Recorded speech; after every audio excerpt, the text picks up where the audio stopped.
Here's my original O Cedar mop. This is the replacement mop with 3 mop heads. The brand did gift this to me, and I'm going to give you my honest opinion. You can see right here, right out of the gate, over here is the original O Cedar. Look at how much taller this replacement mop is. Go down here for you.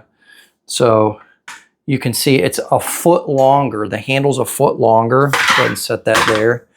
They're giving you 3 mop heads.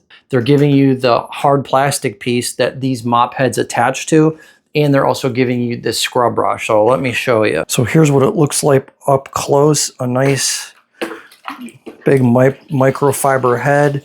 And of course, this is the O Cedar, and you can see this here's the original. Look at how big this replacement head is compared to the original. Still fits in the bucket as well.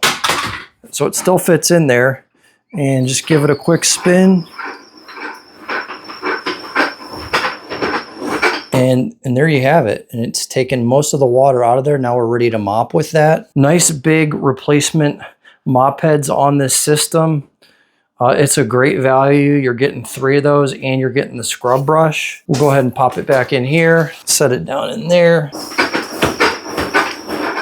These are working really, really good. You can go ahead and pop this one out. We'll set that to the side. And then here is the scrub brush. And the scrub brush is just going to pop in the same way.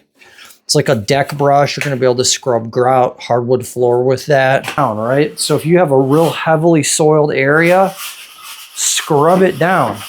So we've got 2 little handles on the side right there. So we'll go ahead and just pop that off. It's a great little system.